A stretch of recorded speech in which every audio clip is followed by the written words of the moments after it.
Hello，大家好，我是 DP。今天我们来聊一聊如何在 iQOS 内实现泛域名和部分泛域名的 DDNS。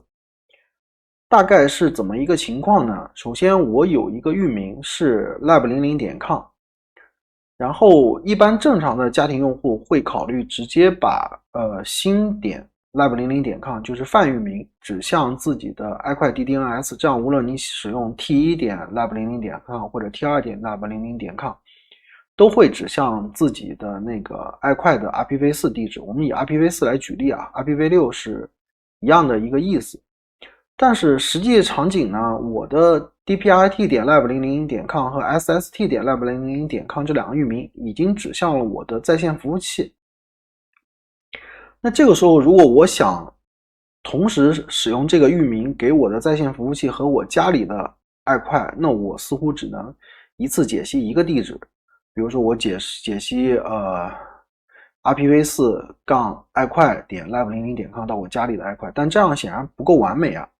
那我就想，那应该怎么办呢？我想到一个办法，就是说把泛域名，就是新点这个域名解析，能不能给它换成新杠 i 点，就是说加一个尾巴给它，来做一个简单的区分。那么最终我计划是什么呢？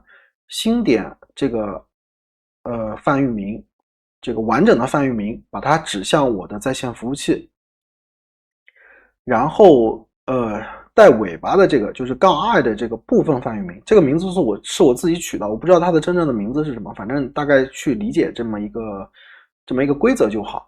然后这个就是带尾巴的这个指向我的iQOO的家用的这个网络的 IPv4， 这样我所有的比如说 T1杠 i 点 lab00 点 com 就会指向我的家里，然后我也不用每一条都去指向，我觉得这样是更优一点。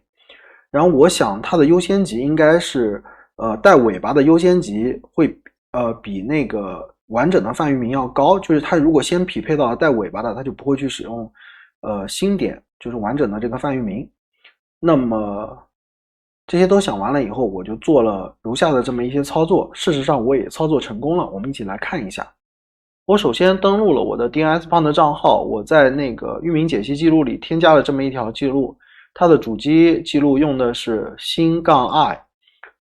值得一提的是，这个地方只能写4位，就是我只能再写一位，比如说写个 O， 不能再多写了。但我觉得4位已经足够用了，因为前面的新代表是一个泛域名嘛，就是一个正则表达。然后主机记录类型选的是 A， 其他都照抄。然后这个地方默认写000，反正 iQOO 那边会去做更新。然后这边点确认。接下来就是来到了 iQOO 的后台，然后点高级应用动态域名，然后这个地方我已经改好了，就是说把那个域名这个地方改成新杠 i 点 lab00 点 com， 然后其他的就是跟我之前的 IPv4 和 IPv6 DDNS 设置的那一期视频是一样的，如果不知道可以看这里，然后这边点启用。启用以后，这边其实已经给那边就是已经刷新到了。我们来看一下 IP。好的，通过那个 IP 点 lab00 点 com 就可以看到我当前的 IPv4 的公网 IP 地址是180开头的201结尾。OK， 接下来我们做一些简单的测试。首先我们拼一个地址 lab00 点 com， 可以看到那个 IP 的后缀是点197，不是点201。因为这个泛域名它是用完整泛域名指向我在线服务器的 IP 地址。我们再来拼一个 T1 杠 i 点 lab00 点 com， 这个就是和我们当前拿到的这个就是家里宽带的公网 IP 地址是一样的，是点201。这样为什么要这样做呢？是因为我下面要录那个 Nginx Proxy Manager， 就是 Nginx 代理管理的那个 GUI 工具。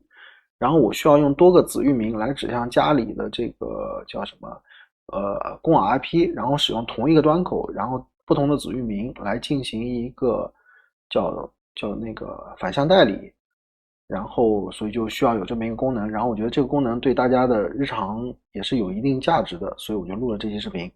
好的，这就是这一期泛域名和部分泛域名在 iQOO 内实现 DDNS 设置的视频全部内容。如果这期视频对你有帮助，请帮忙点赞和转发。